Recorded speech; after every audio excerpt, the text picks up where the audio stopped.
¿Qué tal, chicos? Bienvenidos. Mi nombre es Hawani. If you're a beginner looking to learn Spanish this year, what would be one of the most important verbs that you need to learn first? In my opinion, one of those verbs would be the verb tener, which means to have. Now, this verb can be confusing for a number of different reasons, and it's one of the most commonly used verbs in the language. So what we'll do today is break it all down for you so that by the end of this video, you'll be able to start speaking Spanish faster.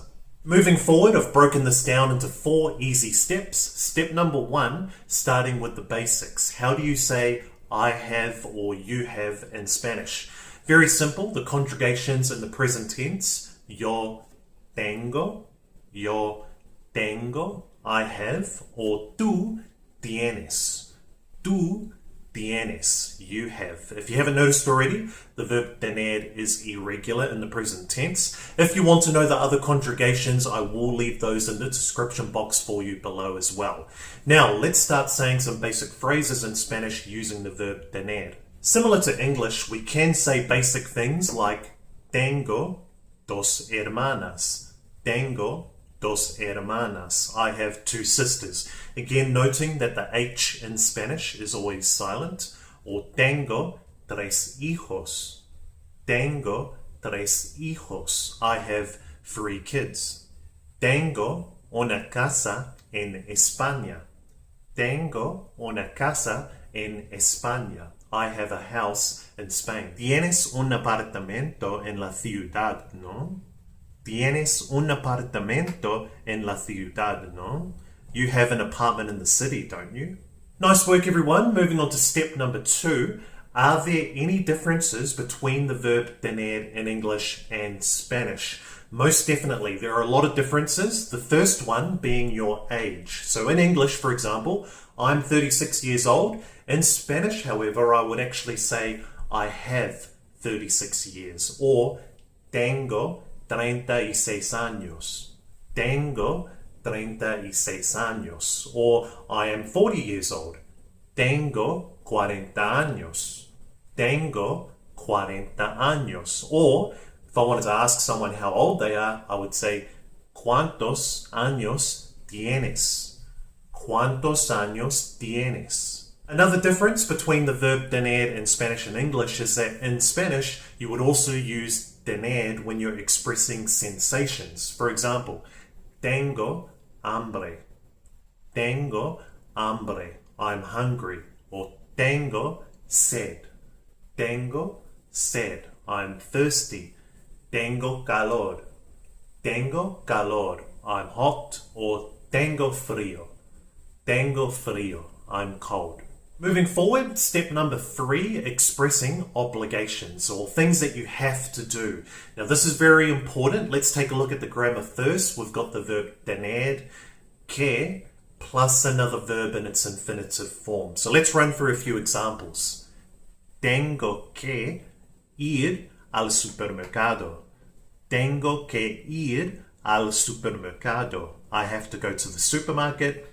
Tengo que visitar a mis padres. Tengo que visitar a mis padres. I have to visit my parents. Tengo que trabajar este fin de. Tengo que trabajar este fin de. I have to work this weekend. Tengo que terminar mi tarea. Tengo que terminar mi tarea. I have to finish my homework. Tienes que ayudarme. Tienes que ayudarme. You have to help me. Nice work. Moving on to step number 4, expressing desires. So a really common way to express desires that we have in Spanish is using this structure with the verb tener. We've got the verb tener, ganas de, plus another verb in its infinitive form. So think of it in English where we're saying, I feel like doing something.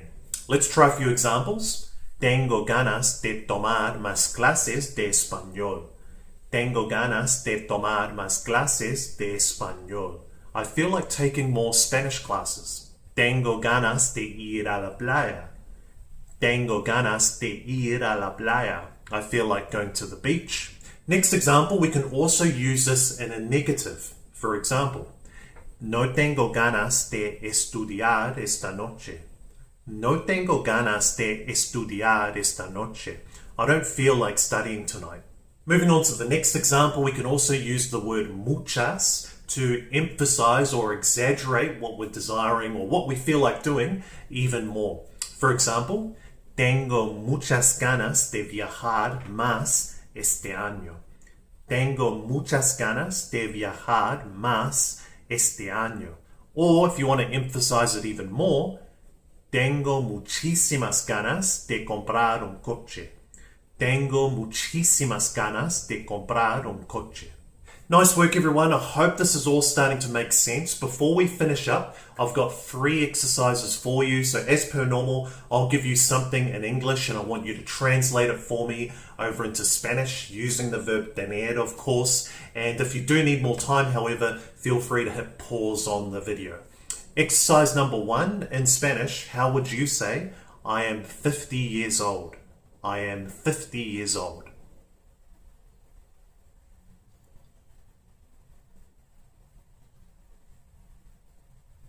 This time you'd say, tengo 50 años.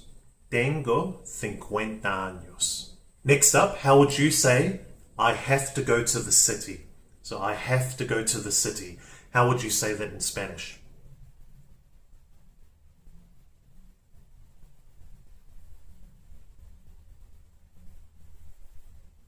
This time you'd say, tengo que ir a la ciudad.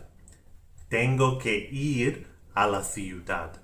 Moving on to the third and final one, how would you say, I feel like doing something different? I feel like doing something different.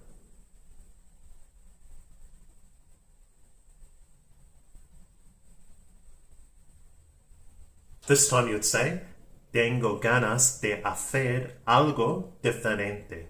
Tengo ganas de hacer algo diferente.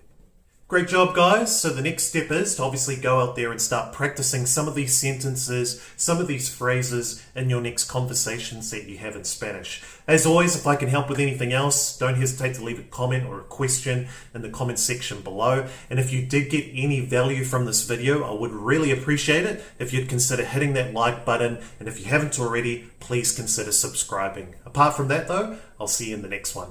Hasta pronto.